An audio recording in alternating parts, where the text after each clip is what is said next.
All right, and so we're now live for everybody who's in the waiting room and are now joining us.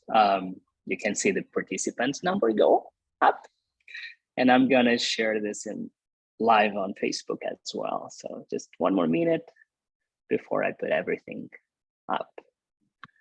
And welcome to our friends all around the world.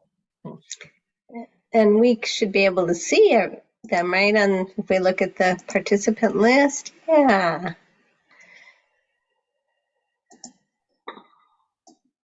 It's always so fun to look down the list and see all our friends from all over the world. Hi, everybody. Hi. Oh, good. There's Anne. That's so great. We know some of you are staying up late or waking up very early.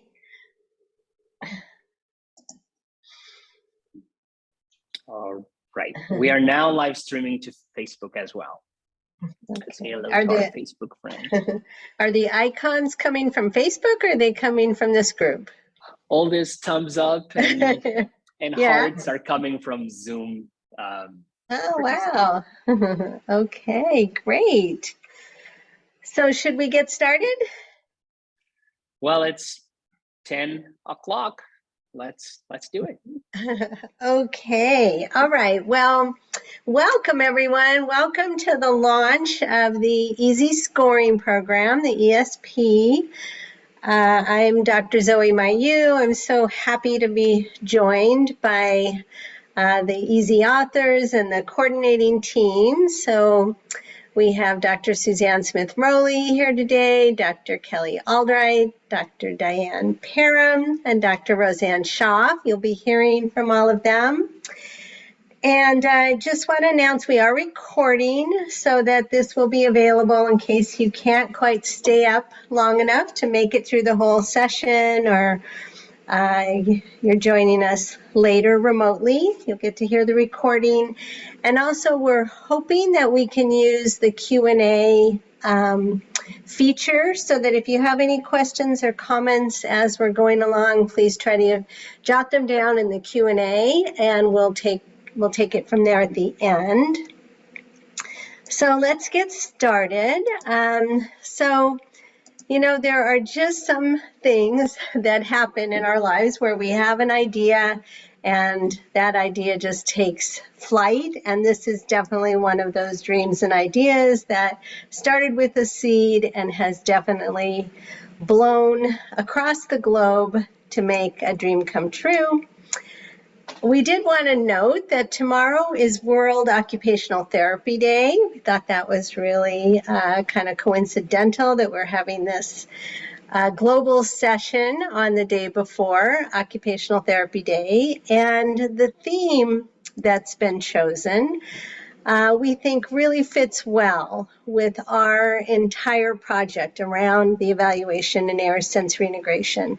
We've really been aiming for justice for all children, and so many ways this project has felt like a social justice project to really ensure that children of in all areas of the world would have the opportunity to be fully understood in terms of their sensory integration functions and any areas that they might need some help. So we think about our original goals, and that included coming up with a practical, feasible, accessible way to have assessments that would be available to everyone within their reach as far as cost and representation. And so we're really just so happy that we are here, with many thanks to the authors of the EASI who are on this program today, our pilot testing team led by Dr. Schaff in the US, and Kelly was really involved with that as well. And then many of you I know who are with us today, our regional leads, our country leads, and more than 2,000 volunteer normative data collectors from around the world. So hopefully some of you are with us today. Many thanks to all of you. We also want to really acknowledge Dr. Anita Bundy, who's been really instrumental in support for the analysis of the tests.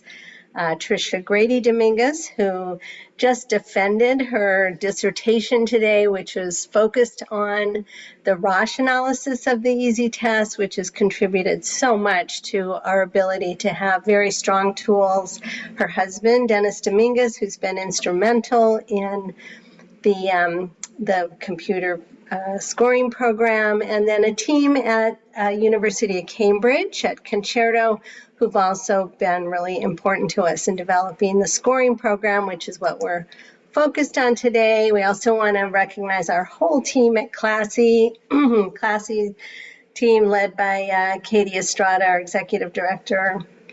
And all of these people are with us today. They're just such an amazing team. We're so lucky to have all of them. So we have normative data now from 6 continents. I think we're missing Antarctica, but maybe someday we'll get them included. We have our preliminary normative data, which is now analyzed and is in place. That was based on about 2,300 children from I think we had about 65 countries now contributing data.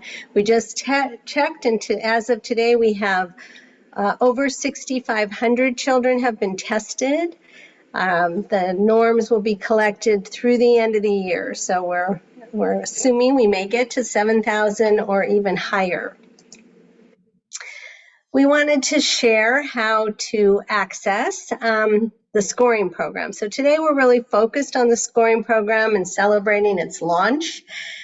We've had to balance thinking about how do we maintain standards so that, you know, this remains a really strong and credible tool, but we also want to make sure that there is access to the test, and we don't want to have too many obstacles to that. So currently, to access the test requires completion of the modules in the Classy Certificate of Air Sensory Integration, modules 2 and 3. Module 2 is a set of online training modules which focuses on the details of administration and scoring of the EASI tests. And then Module 3 is an on-site course where testers are able to polish and refine their tester skills with mentorship. And in these 2 modules, there are some assignments that include a peer review assignment to check your test administration and scoring skills, and also testing of 2 typically developing children. And then normative data collectors who test and score a complete set of scores on at least 5 children by this December 31st of this year will receive a certificate of equivalency for these 2 modules. So access to the ESP requires completion of Classy modules 2 and 3, and one way to do that is to receive the certificate of equivalency. So we are checking those records now. We already have quite a few people who have met these requirements, finished the assignments of modules 2 and 3, or have been verified as entering data on 5 children. So we enrolled, I think, about 1,000 testers into the ESP at the end of September, and we are in process of checking records for both Classy participants as well as normative data collectors. We'll be enrolling more testers soon, and again after normative data collection closes. We've always aimed to keep the cost as low as possible. The first year of access, so for any of you who are listening who are already enrolled, you will have free access through the end of 2023. As people are enrolled, they will have the first year free. And our plan as of now is to have an annual fee of equivalent of $50 US that would cover unlimited scoring. And we hope that everyone would feel that that was a reasonable fee. It has been quite costly to develop the program, and there's a lot of maintenance to keep it up. And we do want to ensure longevity with the program. So in order to ensure that we can continue to have it available at high quality, we thought that this would be a reasonable fee that we hope will allow testers all over the world to use it and to use it routinely, to use these tests routinely. So just a few snapshots of, these are some screenshots of the ESP, the EASI Scoring Program. It's not 100% finished. We launched it. We wanted everyone to be able to start using the test and start scoring them in clinical practice.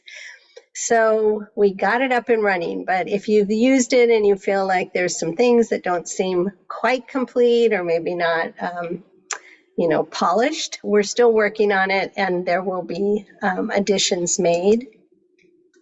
When you're entering scores, everything is de-identified, so you have a subject ID number is automatically generated. You enter the child's initials for you so that you can track and find your record again, but you can also find records by birth date.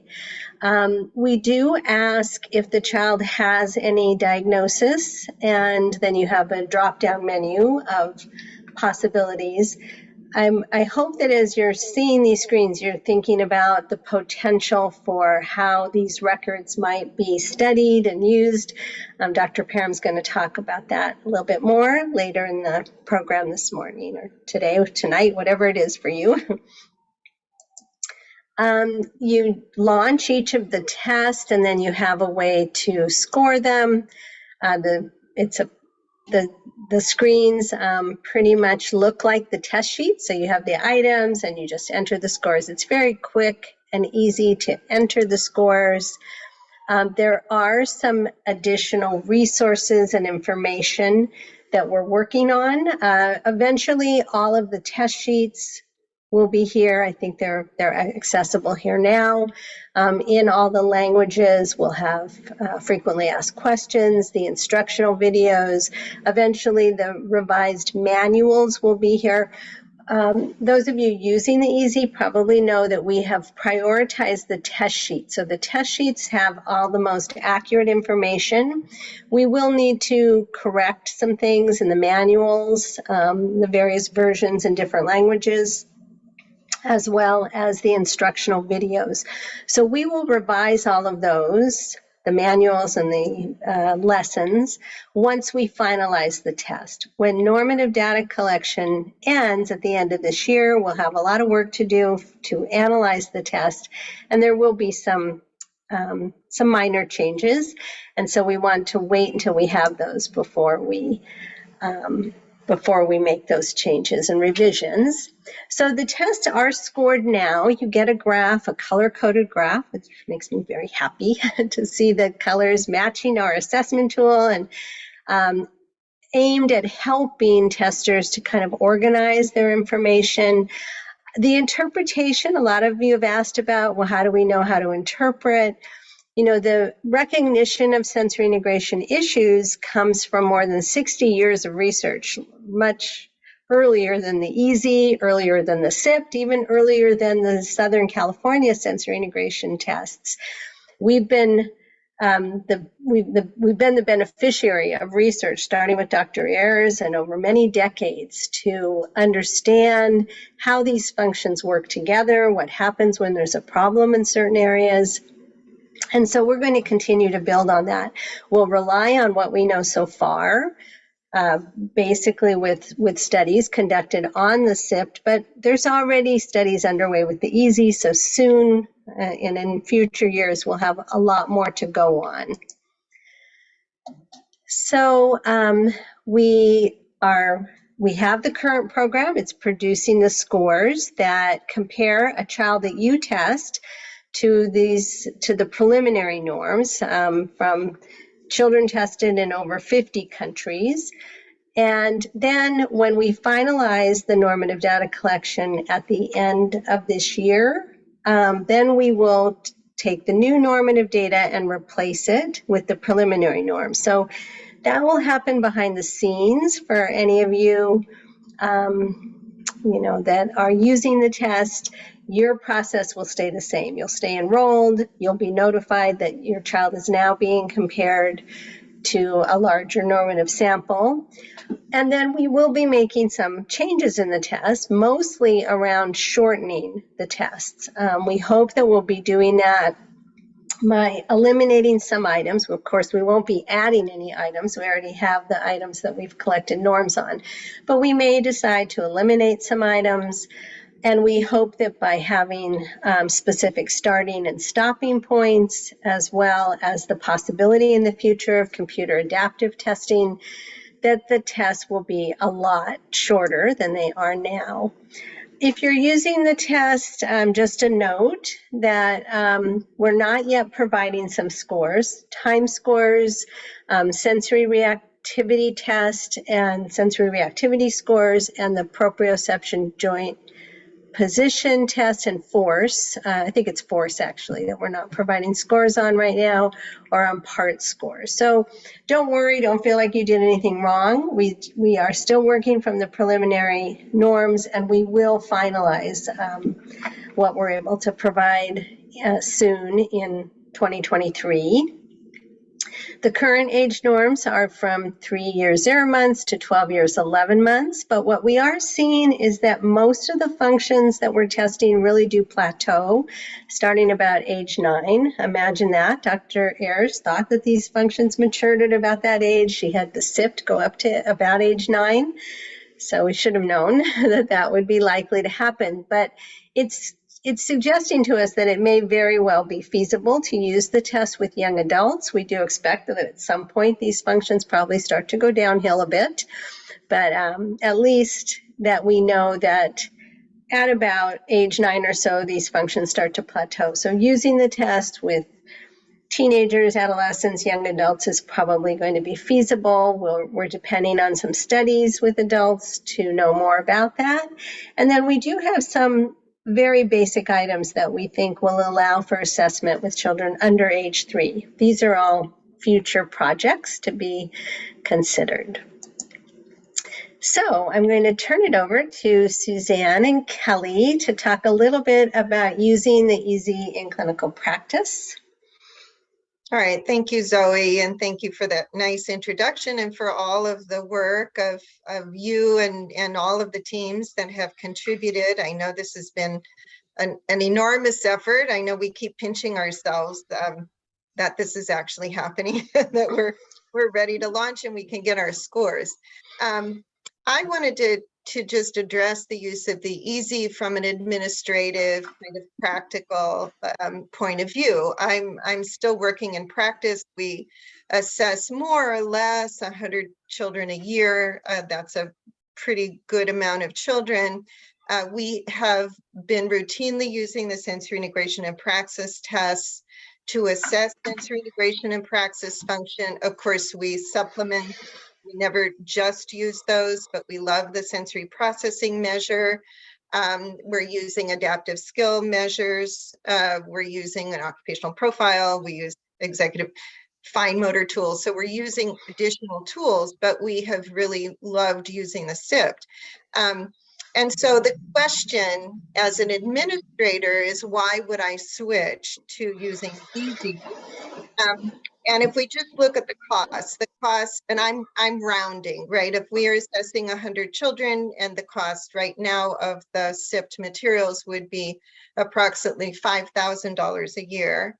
And the EASI is going to be $50 a year when we have that subscription, and I can assess all 100 children for that $50. Now, I know that's a maintenance fee, and in some areas that $50 is still rather dear. It still seems like a lot, but this is a very cost-effective tool. The other piece is the accessibility of the materials. It takes a little while to put your kit together. That's, make sure you have your time. Some of you have already done it. And then make sure you're maintaining your materials. Just recently we went to assess and we were missing the clicker, and where did the smells go? Like why did pieces go missing? So you want to make sure to do the maintenance of your kit. But what we have is we have downloadable scoring forms. So if we have a child and just recently Kelly and I were assessing was like, well, he's not localizing sound. You could tell we had the auditory localization test. We could quickly print that form and administer it in less than 5 minutes to a child with autism, where that was an area of concern. The other piece is the scoring platform is going to be accessible, and eventually, once we have our own praxis as administrators, we may be able not to even use the paper forms. You know, I think that's very ecologically friendly if we're going to be recording our answers directly into the platform.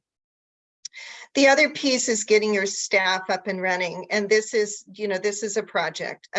If we're talking about the reliability of the scores and the validity of the scores, it also, you know, means that your staff or your therapist or you as a therapist is going to be competent to deliver these assessments well, and you're going to get reliable and valid scores. That takes some practice. And I know all of us, I mean, many of us here had learned the Southern California sensory integration and tests, and then we had to learn the sensory integration and praxis tests, and they were difficult. And we were talking about how difficult it was to learn the oral praxis test. And now the ocular praxis tests are hard. Yes, because they're praxis. So for the test administrators, take your time, do your practicing. It's not just do it once or twice, but you need to commit that to your own sensory motor memories so that it ceases to be a practic task on the part of the administrator every single time you do the test. So we would encourage you to do the test as often as possible so that it really becomes second nature to you. So that does take some practice. Then interpreting the scores, how do we know? I mean, in terms of that validity, well, we have, like Zoe mentioned, we have all of that research that brings us to this point where we created these assessments based on those same constructs that are in the research. So of course, more research will be forthcoming, but we can already see that those tests that are contributing to the certain patterns of sensory integration and praxis are relevant. And we've started to use some of these tests on a routine basis, like the sensory reactivity measure. And Kelly can tell you more about that, but we do it right at the last test that we give before the child leaves. And even our children who are nonverbal, who have a lot of autism, who aren't really loving to do the test, are intrigued with that test. And even when they don't like it, they're willing to participate in that test, and they think it's kind of fun. So and then we can validate. The parents are sitting right there, and it's like, he seems very sensitive to sounds. Oh yeah, he's very sensitive to sounds. He's very sensitive to touch. Oh yes, he's very sensitive to touch. Or the child will go, stop, I don't like it. You know, do you like it? Is it okay? I don't like it. Okay. So that test is so fun to administer, and we're finding the other tests that the kids enjoy as well. But anyway, I'll turn it over to Kelly and she can talk to you more about that. Thanks, Suzanne. And, you know, thanks. This test has been so fun to give. So, you know, really kudos to everyone who went into the development of it. And then to everyone who's contributed to the normative data. We wouldn't be able to use it now without you guys. So thank you, because, you know, I've had a lot of fun with it. And so, like Suzanne said, you know, we are super efficient at giving the SIP. So me and Suzanne really like it. It's not you know, we can just go through it like little robots. We know exactly what we're doing with it. And so switching over to a new test, I think always brings a little bit of anxiety. You know, how is that going to change what I'm doing, my time? And so, you know, what I've been doing, what Suzanne and I have been doing, is kind of slowly adding some of the EASI tests in, and we're getting ready for a full transition to the EASI. But we started with that sensory reactivity test, one, because the normative data, as you'll see, you're not getting scores right now. That's because turns out typical kids didn't really show a difference with that. So we started using it with our populations, with children who had issues to see. And I will tell you, when I first started doing the sensory reactivity test, I was like, oh, there's this and this. And I was just feeling like, oh, there's so much things. And now I've done the sensory reactivity tests maybe 40 or 50 times, and so it's like, now it's in my system. It's no big deal to give. The kids really do enjoy, telling us what they think about it. And I get a lot of information from them sometimes, like they like to elaborate and tell you a little bit more about that sound. And, I had one kid, when we did the reactivity for tilting back in the chair, they just stop, and it's like, okay, well, that tells me enough, and that's something that just wasn't in our practice that we were doing all the time. So I really enjoyed doing that.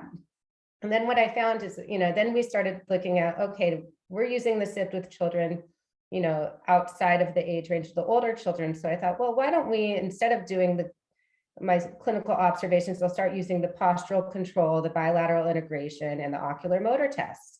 And I started with just, some of the older children, 9 to 12, and built that in. And now, just, at first I was like, oh, ocular praxis, I tell you, once you get it, you look at those kids across from you and you see them doing what you can do, what you did, and you're like, oh, I did it.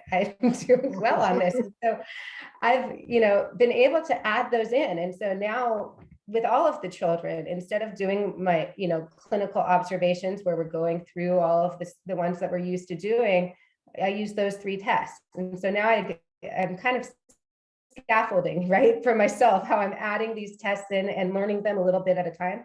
And now those have gotten really easy. And now I keep saying to Susanne, why don't we do this one too? And why don't we do this one too? So I think by the time we switch over, we're going to be really fluid with a lot of the administration, but it takes that practice. And it really took me realizing, like, I'm not going to be as efficient at this from the get-go. You'd have to keep giving it until it's really built in for you. And so I'm finding that when I'm doing these tests, that the children are responding. Even our children who are more involved or non-speaking, they're able to do some of the imitation or show me what I'm asking them to do.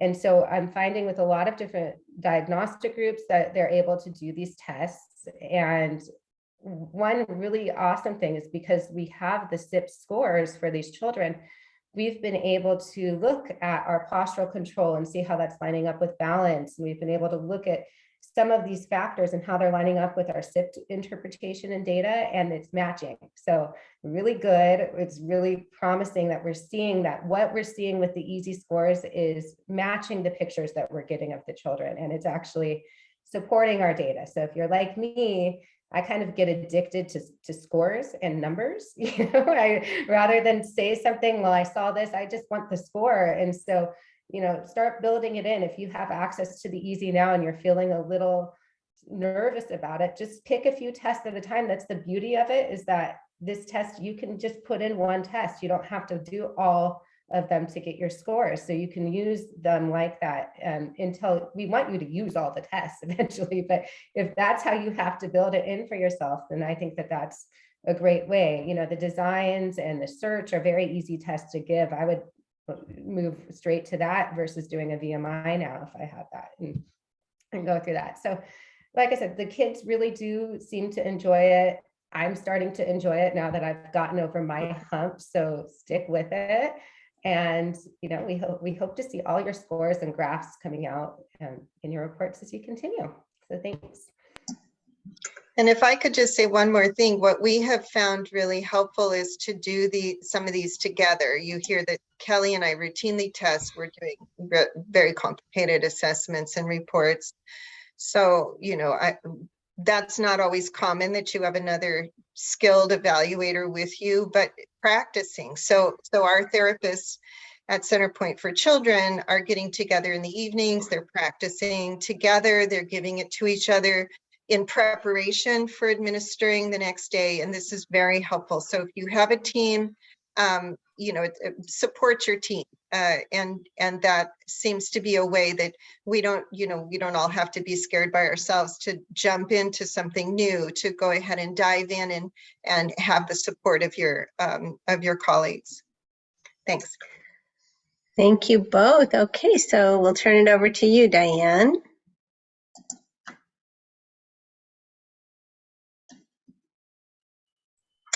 Go. All right. Oh, can you hear me okay now? All right, great. Okay, so research.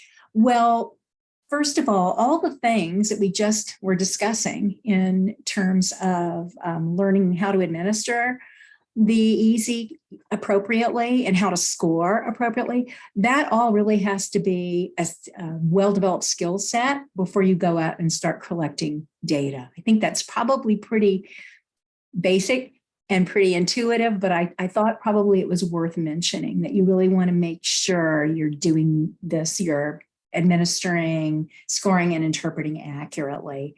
So that does mean also, before you go out and start collecting data and research, you also need to have some kind of background in understanding research. Okay, so for most people, what that means is getting a degree at the master's degree level, okay, minimum, in a program that offers, background in research design so that you get oriented at that before you jump into doing research yourself. Okay. And, also you just need to be solid on the theory too, sensory integration theory, before you can collect the research data.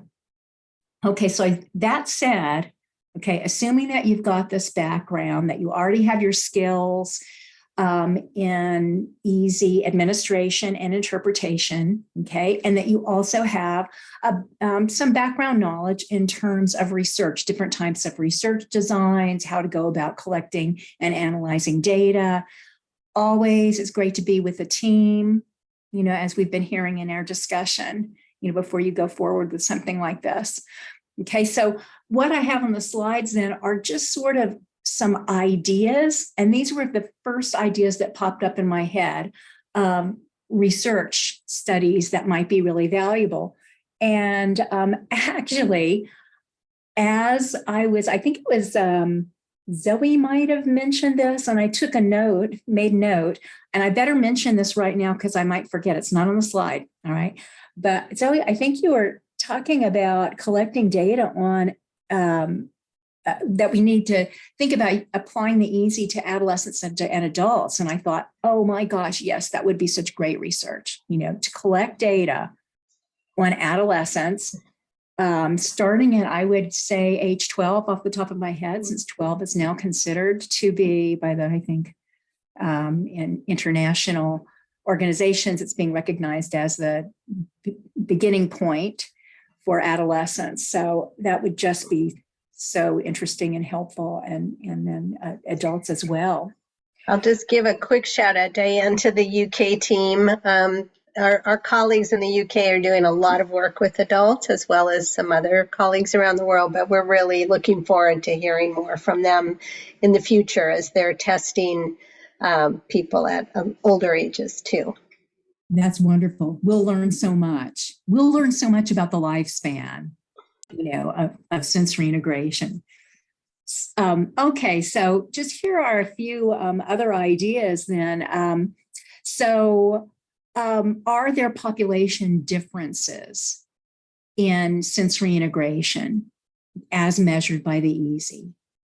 Okay, so are there differences in terms of normative data across different areas? I'm hearing, and please correct me if I'm wrong, I thought I heard something about so far it's looking like there aren't significant differences, but that may be. Well, so with the preliminary data only divides the children by age. There were not enough gender differences, so they're not divided by gender, and we have not yet run the full analyses by language or country or urban versus rural, socioeconomic level, but those will be some of the considerations when we have the final data. Okay. And would it be possible for somebody who's, say, working on a PhD or a master's degree, would they be able to collaborate? Absolutely, and that's actually happening. We have a lot of amazing research happening out of South Africa. We have a number of PhD and master's students who are already looking at some of these questions. So we'll have some of these answers sooner than later. Great, thank you. So yeah, so the differences between geographical areas, are there differences? And also between cultures, across different cultures, where certain kinds of activities might be different in terms of how often they're done or how often children are exposed to them. It could be different culturally or not, but it would be interesting to look at that. Okay, and then construct validity. Okay, so construct validity means that if a test has strong construct validity, that means it actually is doing a good job of measuring what you're hoping to measure. And of course, with the EASI, it's sensory integration functioning. It's being measured. And of course, there are different facets of that. So one thing that could be done for those of you who are familiar with the SIPT is it might be interesting to maybe administer the SIPT and the EASI test to a group of children. Now that's going to be, I know it's going to be time intensive, so I don't think you would need a very, very large set of participants to do this.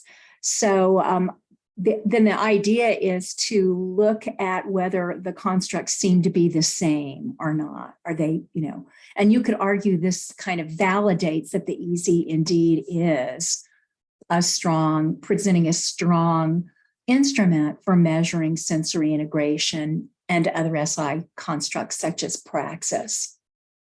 Okay, so you could use some statistical methods such as confirmatory factor analysis to examine this.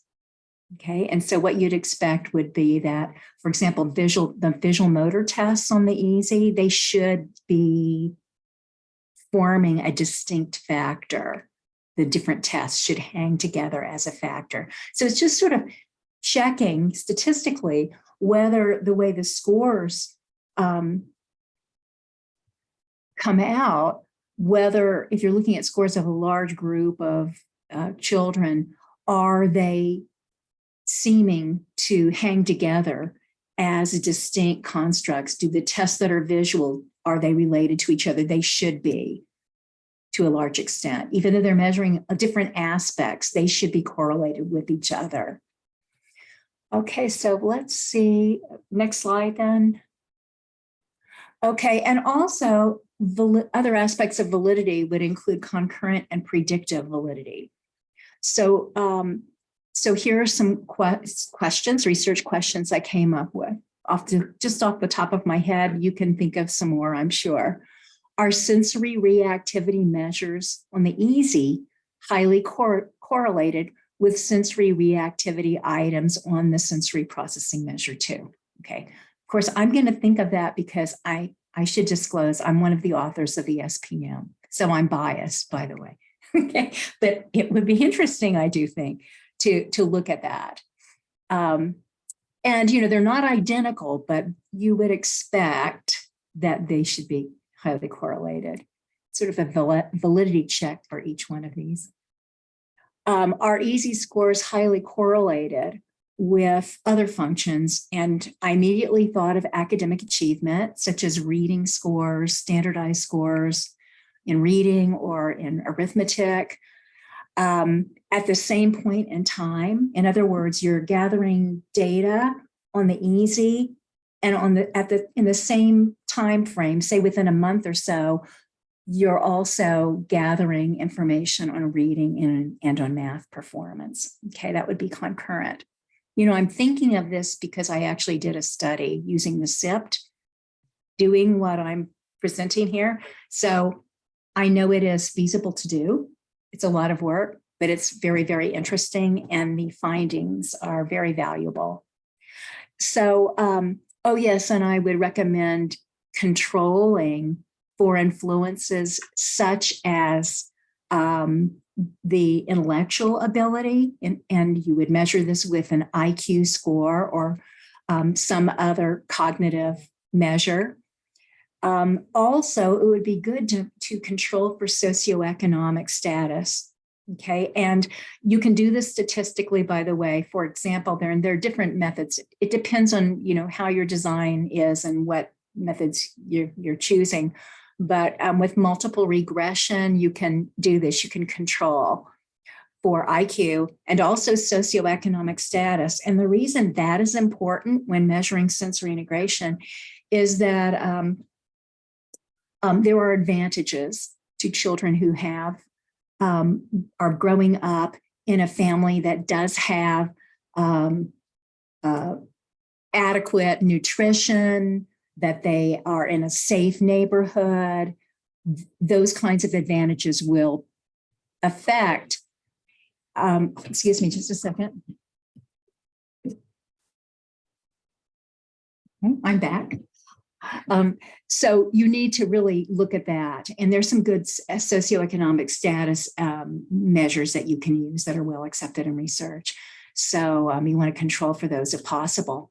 So looking at the same point in time, but also predicting. Now, this is a longer term project. So any of you who are looking for master's thesis, but especially PhD dissertation, a longitudinal study is even better because you can follow children over time. Oh my goodness. Okay. So we're having some construction. It's our solar panels. All right. So excuse the interruptions. So, and this is actually, I've done this kind of study before. Again, it is a lot of work to test a large group of children and then find them 4 years later. And then you have to sometimes travel if they've moved.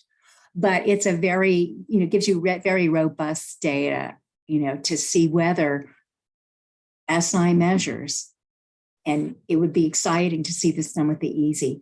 Does it predict the child's functioning at school, their academic achievement, even after you're controlling for IQ and for socioeconomic status?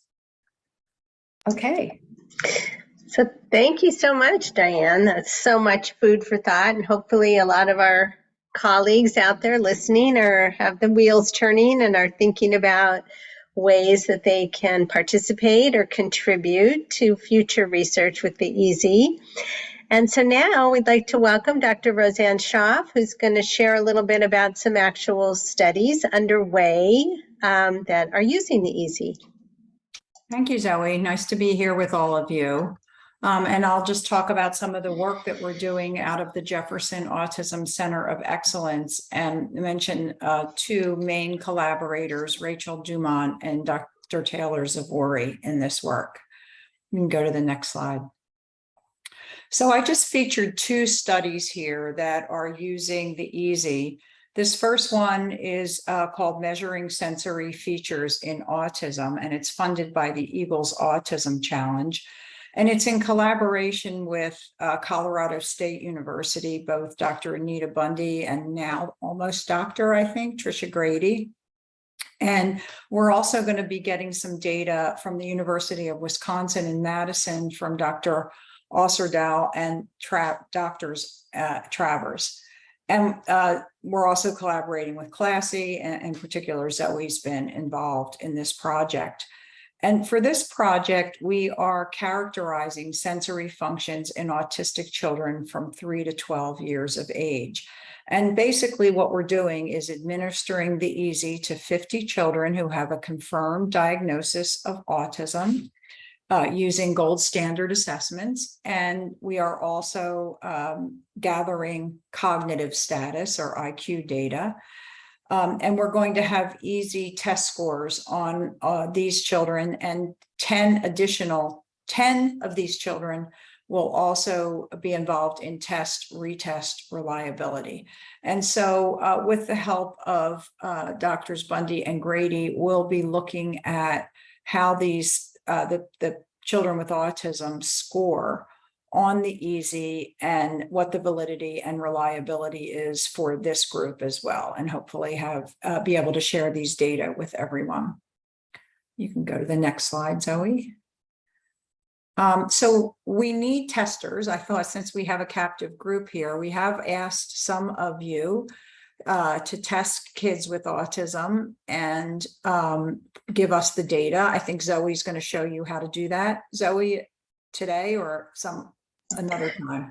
I think that if anyone is interested, they can reach out to me. And yeah, so please do if you're interested. It will need to be children with confirmed diagnoses of autism. But then we have a procedure, which is very similar to just administering the EASI, and then where to put the data and how to handle some unusual scenarios, if you will. Okay, and then the second study is one that where we are looking at taking our manualized intervention protocol on air sensory integration that we developed from our original study, and we're looking to push it down to younger children. So right now, as you know, the intervention and the intervention manual has evidence for children from 5 to 9. That was the age group we used in the study. And now we're looking at, in this study, children 3 to 5. So this study is funded by the New Jersey Autism Research Program, and it's a collaboration with Children's Specialized Hospital in Toms River, New Jersey, who we called the Jersey Girls when we were at the International Congress in Redondo Beach this year. And I wanted to just point out and highlight Gina Friedman, who was so instrumental in this study, getting the funding for this study, and very instrumental in the implementation of our first pilot study at Children's Specialized. Some of you know that Gina passed away due to a car accident about a month ago. So it's a huge loss to our research team and to the OT community in general. So we're doing this, this study really in her memory. And so our purpose is to adapt the current ASI manual for younger children. And then once we have adapted it, pilot test it for implementation, feasibility, and preliminary outcomes. And that should set us all up then to conduct a clinical trial that'll test the efficacy of air sensory integration in younger children. Next slide, Zoe, please. So this study has 2 phases.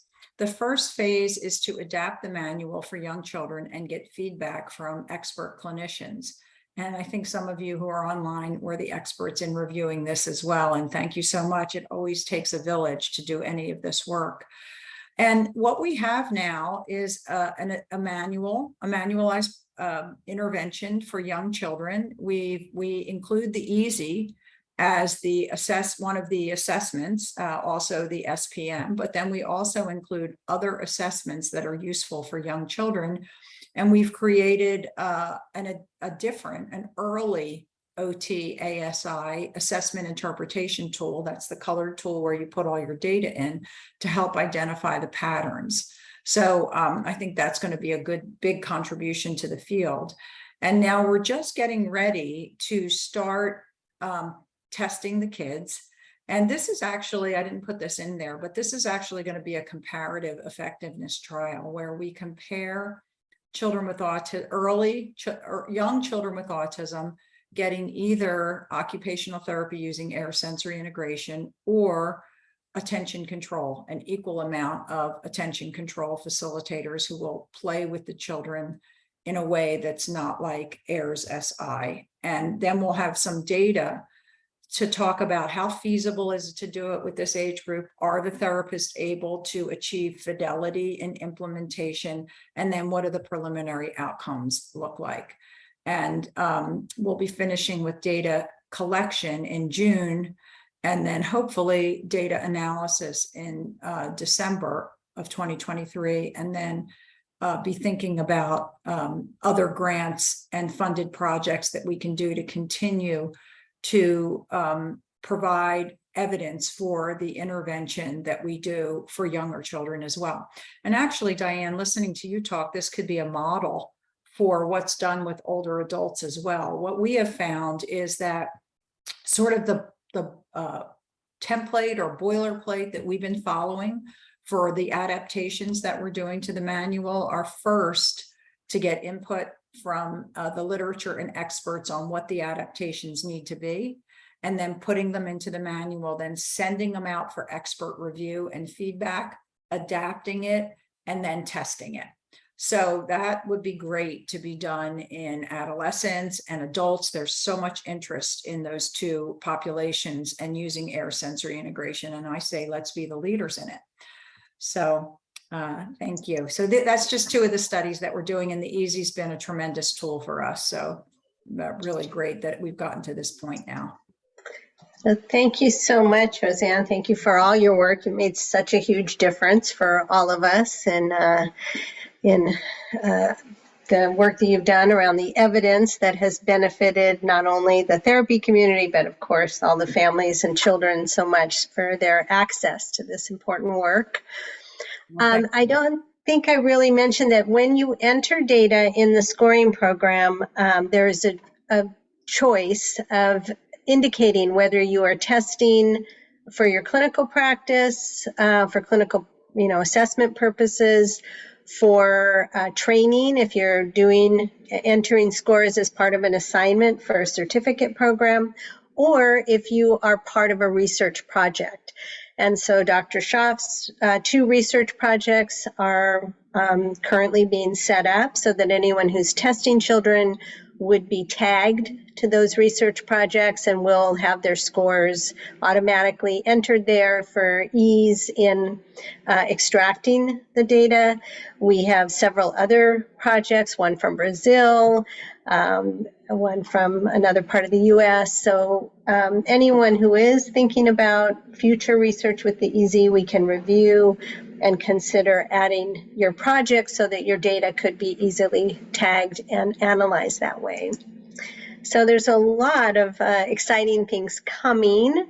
I'm going to stop sharing and we'll see if we can maybe check on some of the questions, but I just did want to mention that we'll be providing updates through the Classy website, through social media, through all of our usual means. But we do want to thank all of you who've attended today and who are listening later to the recording, just for your efforts on behalf of the EASI, and of course for children and families everywhere, and for your interest in this scoring program, which your interest and your patience, because it is still under development. We hope you understand that, and give us your suggestions and ideas going forward so that we can continue to make these tools really accessible and useful for all. So I think, are there some questions? We have probably about 10 minutes. I'll take a look at these Q&A.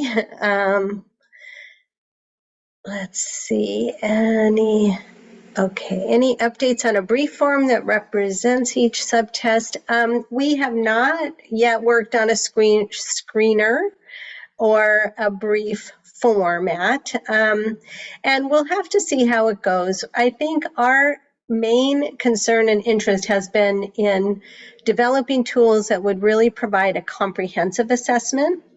Some of you who have attended maybe courses I've taught or just have heard me rant know that I am an advocate for therapists becoming stronger advocates for their patients and standing up for the need to be able to conduct full assessments before we start to try to provide intervention when we don't really know what to work on. So we do want the test to be a reasonable amount of time, and we're going to do everything we can to make them shorter. But I'm not so sure about going to a screening. That might be something that we can develop in future research. But we're going to start by really encouraging everyone to do their best to provide comprehensive assessments so they can be more certain about the intervention. I'd like to say, yes, go ahead. The other thing that we have learned from using the SIPT and related measures is to get a profile of our client that it goes beyond looking for the deficits. And I think that one of the benefits of the ear sensory integration approach is that it's a strength-based approach. And so when you only assess in the area of identified need, that doesn't give you the whole profile.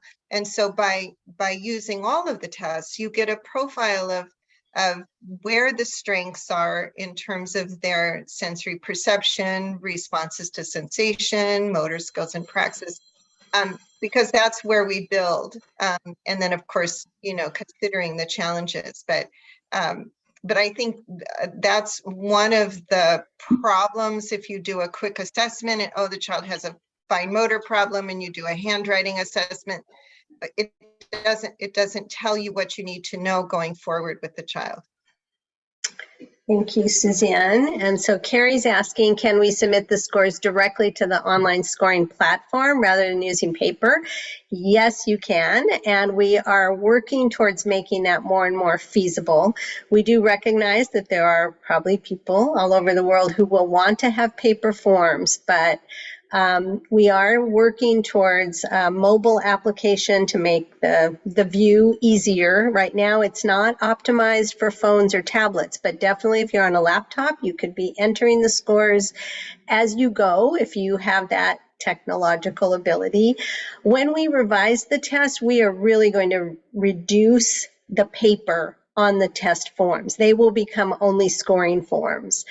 Right now, the test sheets are almost like a manual and a test sheet combined because we have prioritized keeping the information up to date on the test sheets in all the languages. But when we finalize the test, we're going to take off all those instructions and leave only the scoring. So even if you're using paper, it will be less paper, but certainly, and I do know our friend Elizabeth Sochting in Austria has already been trying to enter scores directly, and it's working. So that's definitely for the future. Another question, if you have training to work with the SIPT, would you still need to complete Class C modules 2 and 3? The answer is yes.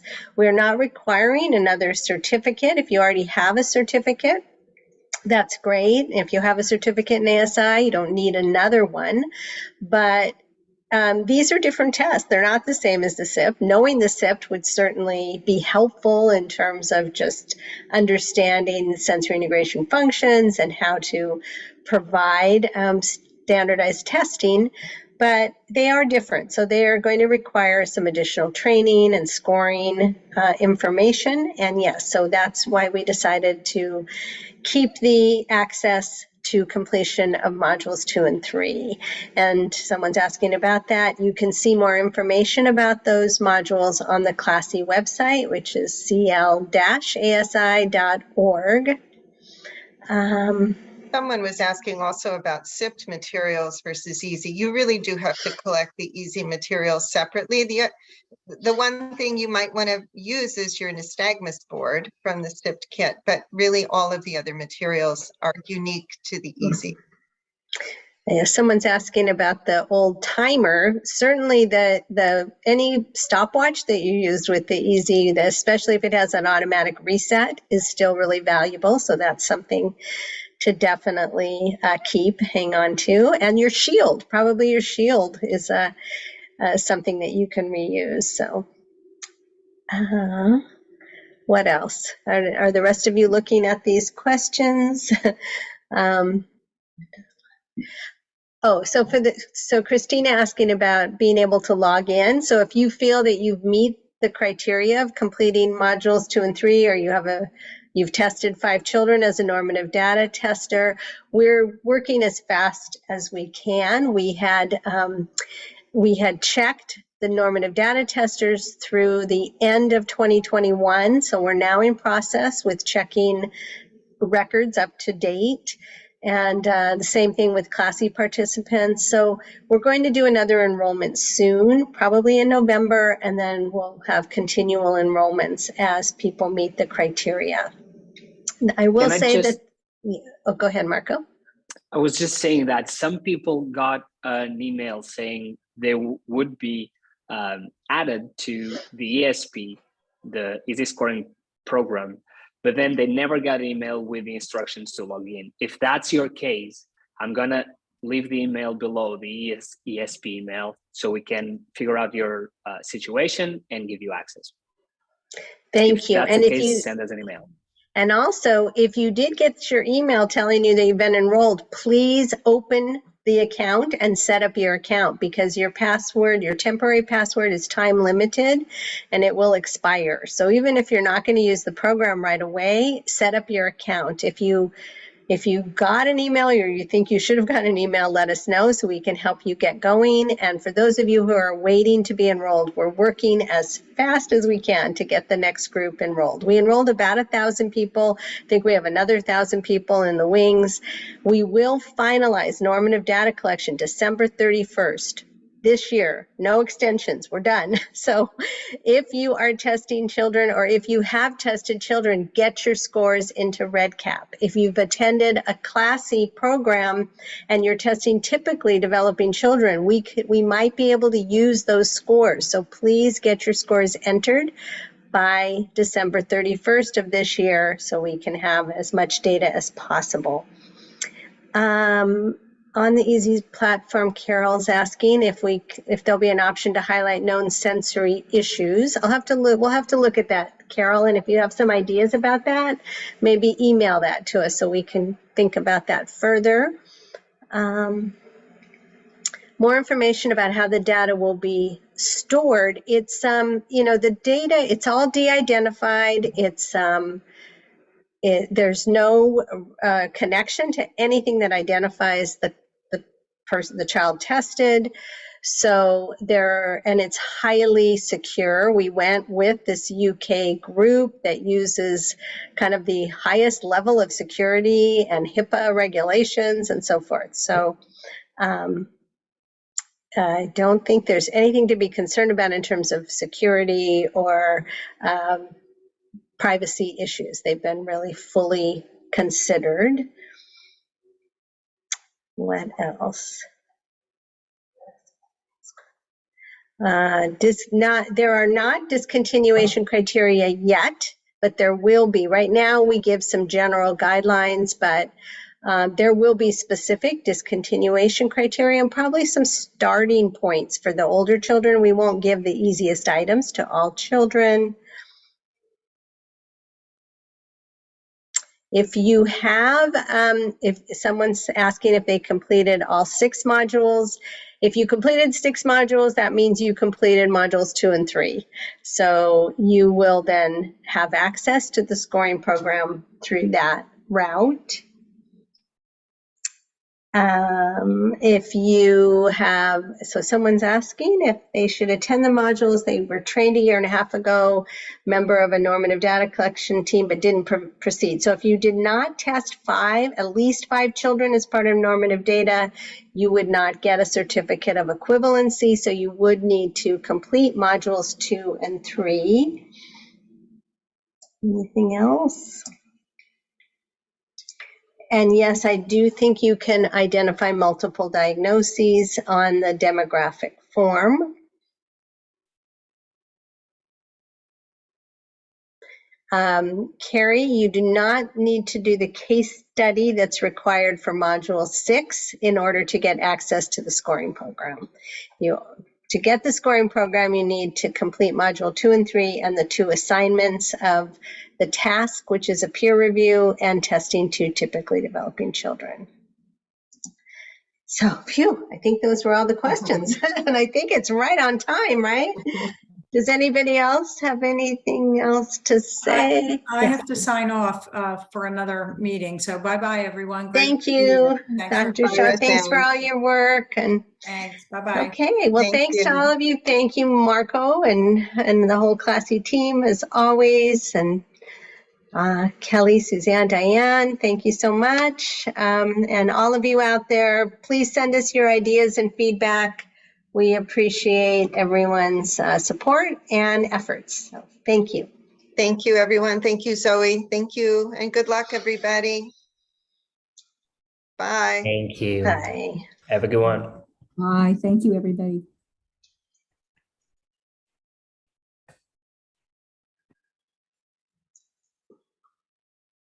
Marco, are you going to stop the webinar? How does this work? I actually need to end the webinar. Okay. All right. So I'm going to stop recording now.